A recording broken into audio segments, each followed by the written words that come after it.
Hi, I'm Christine Otten, and I play Pris in Bubblegum Crisis Tokyo 2040.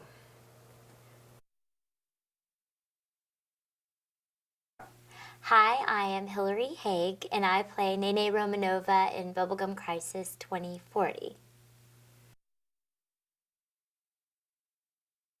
Well, my name is Laura Chapman, and I played Celia in the Bubblegum Crisis. Hi, my name is Kelly Manison, and I played Lena Yamazaki.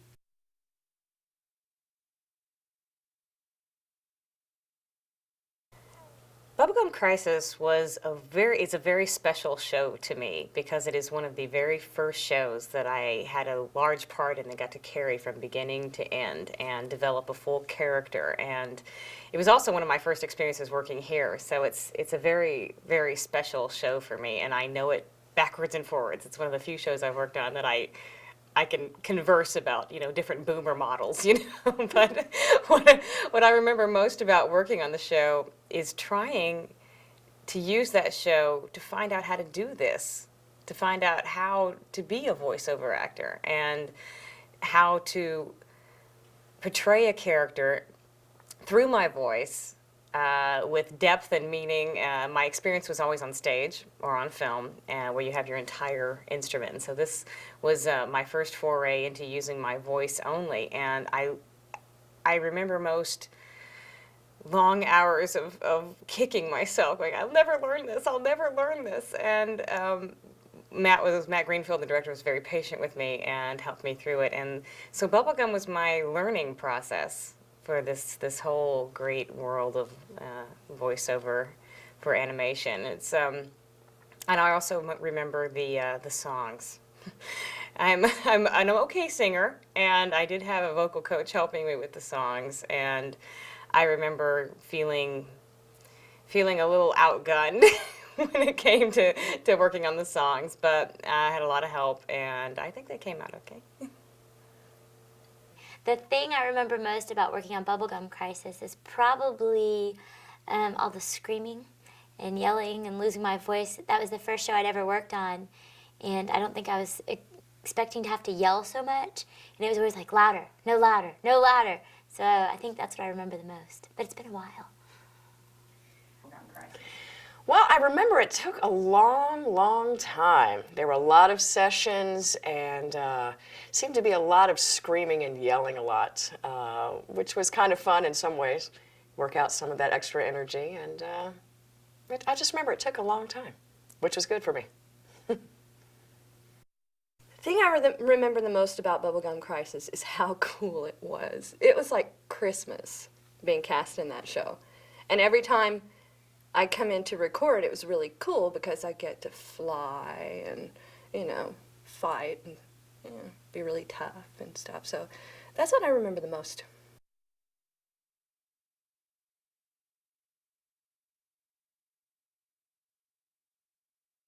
Pris is a very interesting character, and when we first started, Matt was very careful not to let us know what was going to be happening with the story. He would give us just enough to get us through the next episode.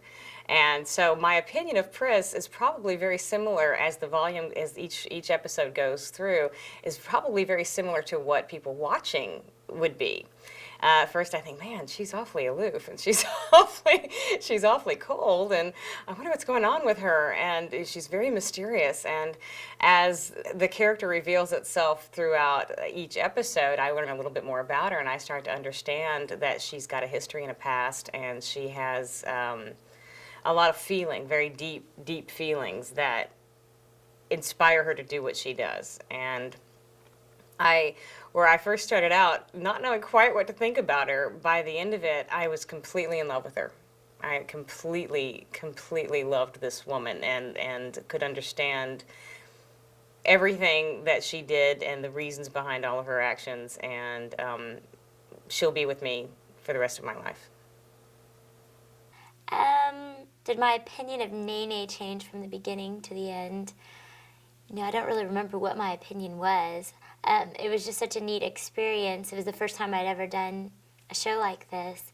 I kind of pretty much always thought she was really annoying and kind of bratty, with all her Leon poo and all that. But she kind of matured a little bit, so my opinion did change where I felt like maybe she wasn't quite as annoying towards the end. It did somewhat. At the beginning, she was really kind of a foofy, fluffy kind of girl. And toward the end, we got to see a lot more of her depth and what was driving her intense character, and just what was behind her totally. She had a lot of issues going on, to say the least. I think my opinion of Lena changed greatly from the beginning of the end, if for no other reason than she changed so much. And that was one of the things that was so cool about the show. All of the characters developed fully and had lots of different ways to go. And at the beginning, I thought, I don't know, I guess like most people, I thought maybe she was a little bit plain, was a little bit hickish. But as she went on, there were so many facets to her. She was pugnacious and resilient and fascinating. So, yeah, it did. It just got better as we went.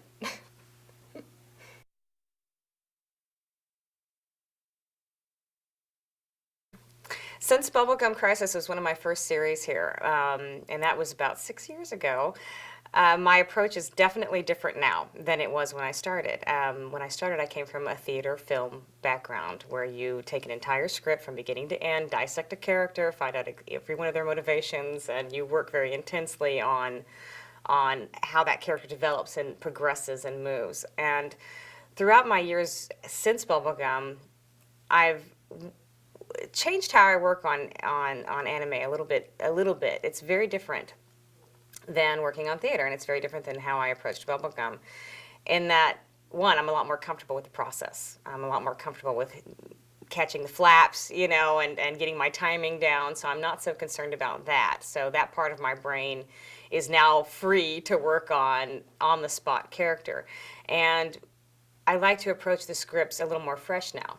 I like to approach them one at a time and one moment at a time, and living in a moment from one line to the next, because that's how we record. And in essence, that has actually improved my theater and film acting quite a bit, because what it does, what I've learned in doing anime and doing voiceover is how to live moment to moment within a character, how to take one moment at a time and be truthful and honest in that single moment without worrying about what happened before, what happens next, but be just there. And so my work in anime has really, really, really expanded my work in theater and film, and helped me tremendously to be a better actor. I think the way I approach my ADR roles hasn't changed a whole lot since Bubblegum Crisis. Some actors like to get the script ahead of time, or they watch the video, or they really go into it. I'm still kind of the same. I walk in, I'm like, who am I today? And tell me a little bit about her. And initially I just kind of find out about the character, and then just kind of play with it through the first volume till we get the feel of that character. And I still kind of do it the same way. They have somewhat. A lot of this, we don't have the script in advance, so there's not a lot of preparation like you might have like in a play, or perhaps even more film work. So my approach is basically the same, although I do still try to do some more research when I get the tapes or the DVDs now in, make sure I try to keep up with the storyline, and try to figure out what's going on. So next time I get in the studio, I'll have more of a clue as to what's happening. I don't think things have really changed so much in the way I approach the roles, apart from, the more experience. It does change, but it depends on the role. Lena is one of the larger roles I've had the opportunity to tackle, so that was quite different, because we got to see so many different aspects of one character. But as far as just technique beyond normal development, no, not really. When we got to Bubblegum Crisis, I had already been here at least a year, maybe a year and a half. So it didn't change that much, except there was just more, and trying to hold on to the character from time to time and advance the character a little bit every time and remember where you left her. That was a challenge.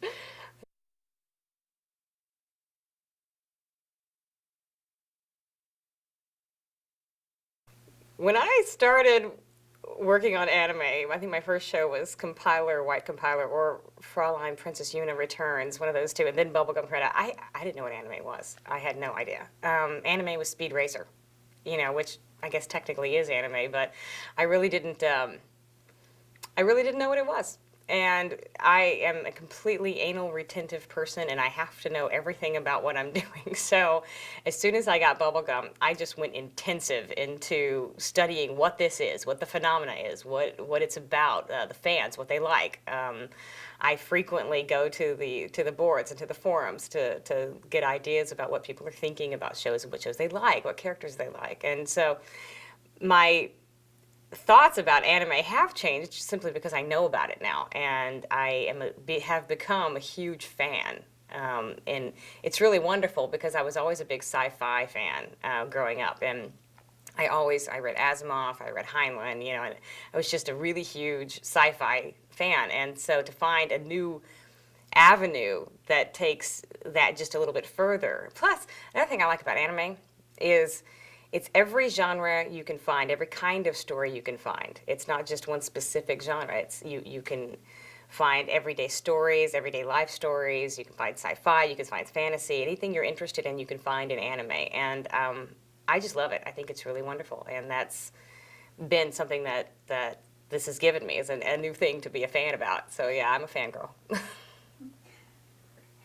Since I started doing ADR, I would definitely say my perception of anime has changed a lot.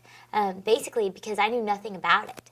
When I auditioned for ADV and for the Nene character, I didn't know what anime was. I kept telling all my friends, I'm doing these cartoons. It's really cool. I'm doing cartoons. Don't call them cartoons. They're not cartoons. It's anime. And, people are very serious about anime. And, I didn't realize how much information was in it about the Japanese culture, and I think I do find it more interesting now, and the character development and everything, more interesting than I did at the beginning, because I was like, what? I didn't know what was going on. It has. It's become a lot more fascinating. At first, I was just taken aback because it was just more cartoons. And the more I get into it, I see a lot more of the depth that these characters have and how much work it takes from the actors and from the animators themselves and the directors and the writers. And so I really do have more of an appreciation for it now. My perception of anime has changed a little bit. I watched anime before I started recording anime, but I didn't see as broad of a spectrum as there is out there. So yeah, it has changed in that now I realize that anime encompasses such a wide variety of styles. And what I watched previously was stuff like Vampire Hunter D and Akira and Ghost in the Shell and Speed Racer. So I didn't see the rest of the range. And now, yeah, I realize there's a lot more.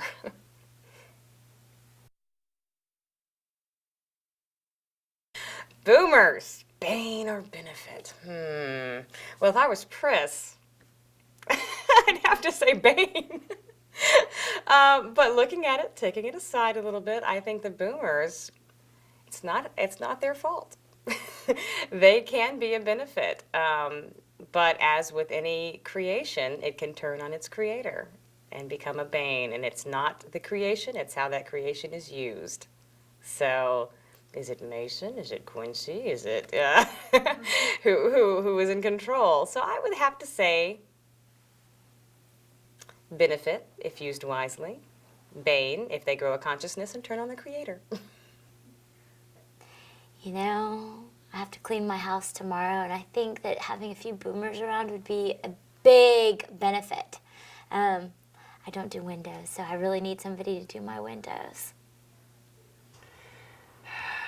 Well, I'm Celia, so I would have to say Bane if I'm going to stick with Celia's way of thinking. So I would say mostly Bane, yes.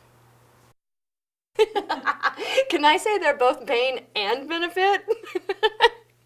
Because it would be really cool to have one of those around the house, as long as it didn't go rogue. Now, there would be the bane. But if it would stay cool, or if somehow you could just have a nice relationship with it and, accept the machine and, respect the machine, but it could do things like clean litter boxes and clean the kitchen and the bathroom. So I think both, just depending on what mood it's in.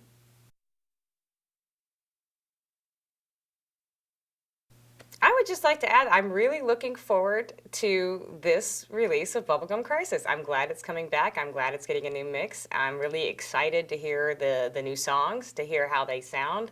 And I'm going to go out and get my copies as soon as I can.